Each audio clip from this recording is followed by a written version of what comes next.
okay, that episode was incredible. Sunspot finally uses powers more. Nothing like super incredible, but you got to see him fly, which is one of his abilities, and shoes beam, but he got to do more. He's saying he been training in the danger room to surprise Jubilee. His mom couldn't stand with him, huh? He just had to let because of the company and the life you done. I was like, nah, you know what? Nope. Because Roberto tried to tell Jubilee, just give her some time. Look what happened. You run to her, and the Sentinel play is good. You run to her, and she basically turns you over. And Jubilee tried flying. I mean, she needs some more practice, like Magneto was talking, so she could do what her game partner counterpart was doing. If not flying, at least skating around. Give yourself a booster jump. We'll get there, but I wasn't expecting the reporter that's clearly in ag to be one of the Sentinels, and they essentially kind of basically cleaned up Bastion's backstory, especially for the series because I forget what happened to the the set with Lalandra's sister, Lalandra's brother, Peach Parrish, the stone that they tried to use on the Phoenix. I mean, what happened to that? Because that was part of the Bastion's story, from what I've seen from some YouTubers saying. But it looks like they kind of cleaned that up in more of a way that's uh, smoother, I guess you could say. Because he basically is still like master mode, but birth to be master from Nimrod. So that cleans it up so that he still ends up born and having the dreams and stuff to be a sentinel. Because Nimrod essentially delved into the DNA of a human man to give birth a new line of sentinels. Miss Tilby, not Miss Tilby, the one that was working with Bastion but didn't know how this was going to play out and all that, freed Magneto. So is she the human or is because out of all this, some people think that she was Mystique, but it feels like maybe she just is the character she's supposed to be. I don't know.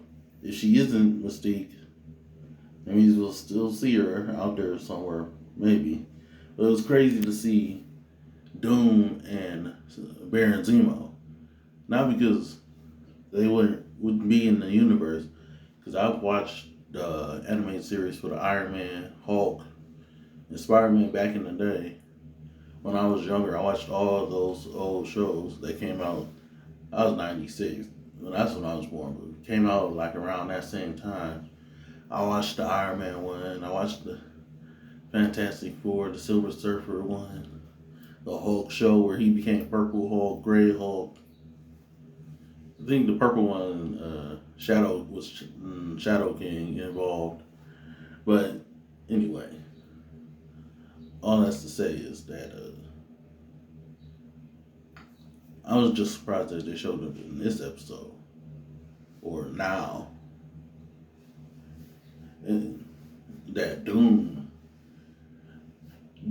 is a villain, but in all the stuff I usually see him in, when it comes to his country, it's usually ran great, and his people love him.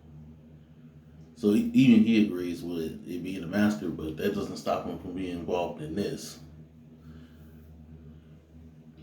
And we got a side of Spider-Man, because he does exist in this universe, and did do crossovers in the old show. That was nice too.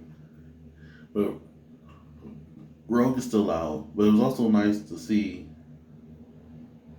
Nightcrawler and Wolverine go off and show what they really be about in these fights, especially that last teleportation Nightcrawler did with Wolverine.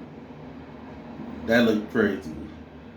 Reminded me of Evolution, where uh, Forge from that show slowed down Nightcrawler's ability. So when he teleported, we got to see what he crosses before coming back. Kind of makes me think of that. He said, but this was cool, and also Wolverine got to go off.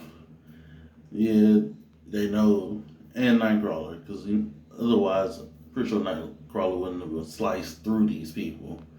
But since they're Sentinels and they're not like dying, it did.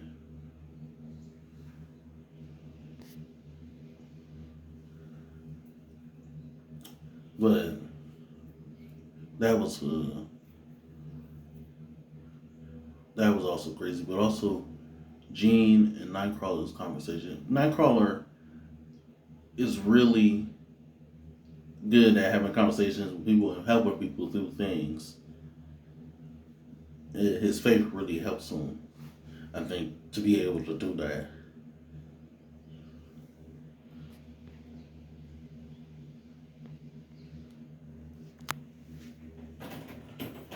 Hold on. I'll be there in a second.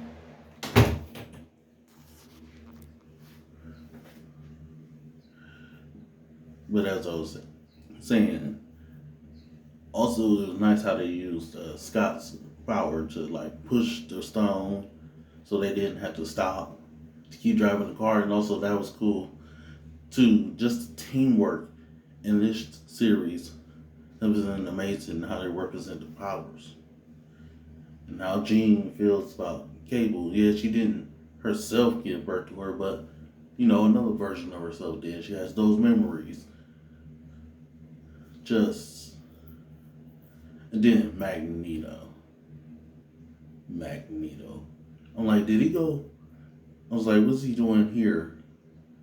But I'm like, did he go to like the North Pole of the Earth in order to use his magnetic powers to affect the whole world? I'm like, that must be it. That was crazy.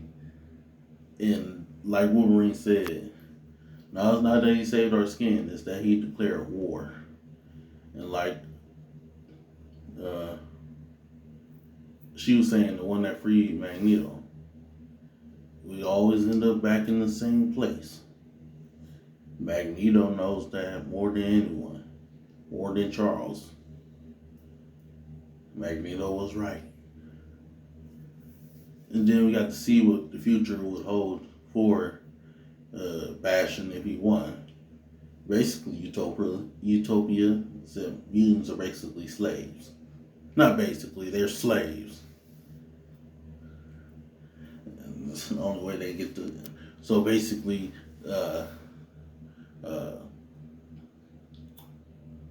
Xavier's dream. So I don't think he was dreaming of us being slaves. But Xavier shows up at the end, which was funny, talking about, I hope I'm not too late. Yes, you're late. A little too late. I mean, things might be fixable, maybe, but yeah, you late. But he made a call out to his X-Men. So next week, we're going to have Xavier and Storm because she felt the call. Also, him turning his mama into a Sentinel. That was just crazy. Fantastic episode. I can't wait till next week. It's almost over though. This was great.